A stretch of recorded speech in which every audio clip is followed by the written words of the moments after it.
finally able to say the word Ray, the blonde realized that he just said his name, and told him that her name was Lydia, making him repeat it after her. But when Carol asked him to say her name, he called her dumb pink, making Lydia laugh because he knew how to treat this worthless bitch.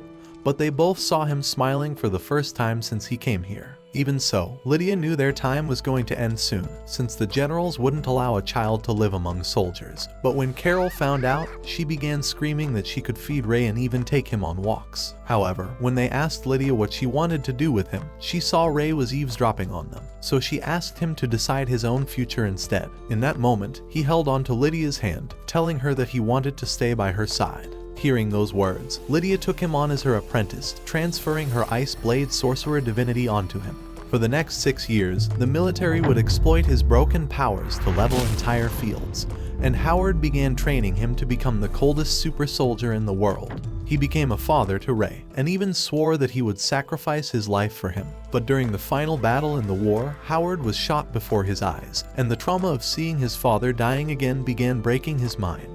But when he turned around and saw Lydia's lifeless body, his innate ice god powers activated, releasing the forbidden overheat spell as a massive ice dome encapsulated the entire field. Although Lydia was only paralyzed, Ray visited Howard's grave that night, swearing that for as long as he lives, he'll never forget about his father.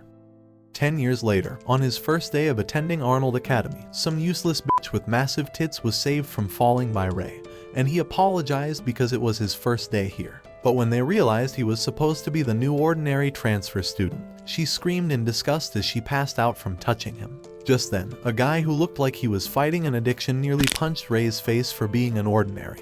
But as he tried punching back, a girl screamed to stop at that moment. She was Amelia Rose, the daughter to the highest of the 3 noble families, so after Al walked away with his lackeys, she congratulated Ray on becoming the first ordinary to attend their academy, promising that she would always protect him. During his first class, Al's anger continued growing because an ordinary was among them, but the flashbacks of the war began filling Ray's mind, until Miss Gray threw her chalk that exploded in his face, telling him to pay attention. She explained that in this world, sorcerers are ranked into 5 classes. However, only 7 grand sorcerers exist at any time.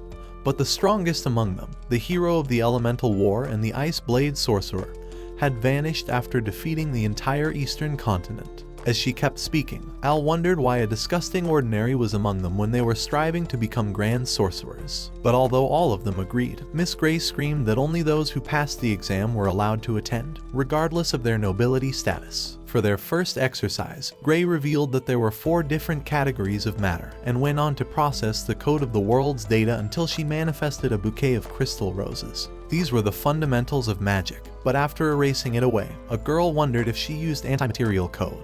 But Gray revealed that no one in the world was able to use anti-material magic. As she told the class to practice summoning the crystal roses, Amelia was able to use her powers to create an ice rose in her hand.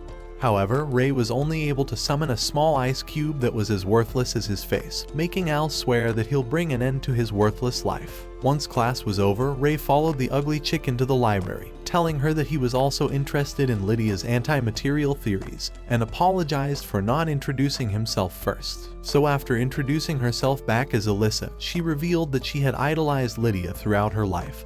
So when Ray said that he also loved her from the bottom of his heart, Alyssa's excitement caused her hat to fall off. When she apologized for getting carried away, he wondered why she would hide away her beautiful hair, so she revealed that everyone's always bullied her for her half-elf ears. However, Ray thought they made her even prettier than Aphrodite, but when she got flustered and thought that he was mature, he remembered Howard telling him those same words. By the time he got back to his dorm, his roommate had been waiting to meet him all day, revealing that his name was Evie Armstrong, and that he wasn't like the other noble morons, as there was only one thing he believed in.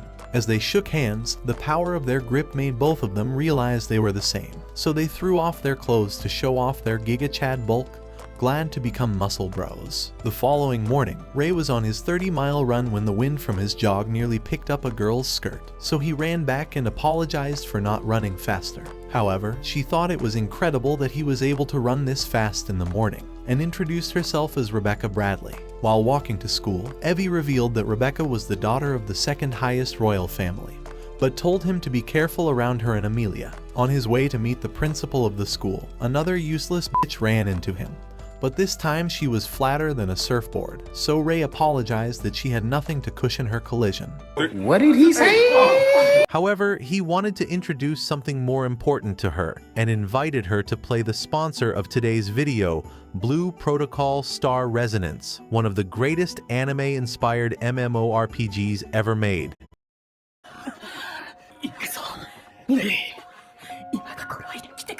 Hey yo, what the fuck?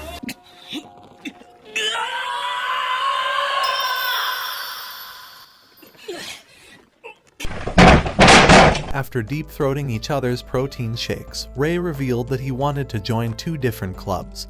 But when Evie thought it would be impossible, Ray revealed that he had a secret plan. In the middle of an iron dungeon, a group of massive men were awaiting Ray's arrival, so Evie and the rest of the members asked him why he was worthy of joining their environmental research club. All of them thought he was scrawny and didn't have enough bulk.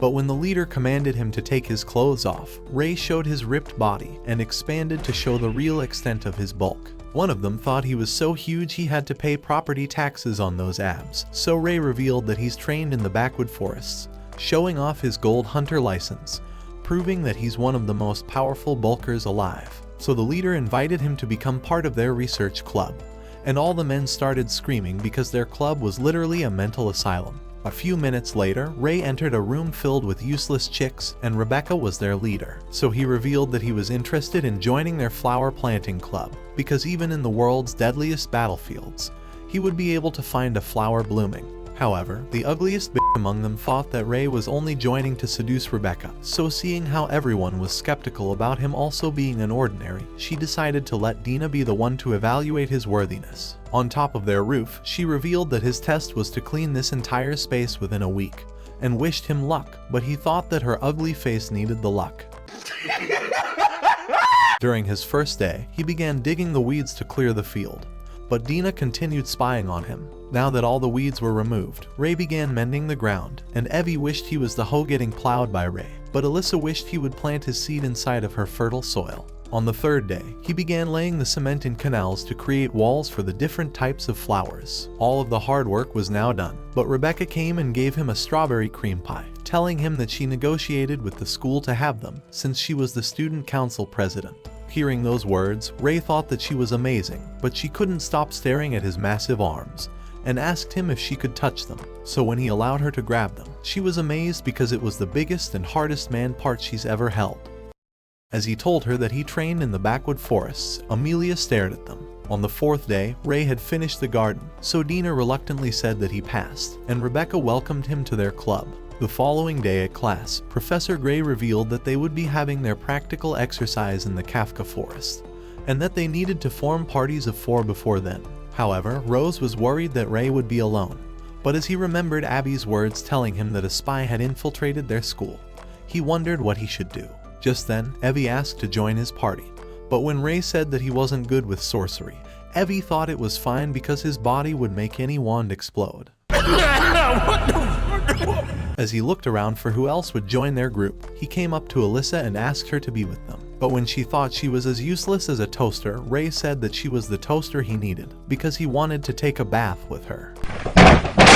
After she agreed to join their group, Amelia wondered if they still had an opening, but Ray said that he was planning on filling her opening from the beginning. All the worthless losers were shocked, especially the one who just got back from rehab.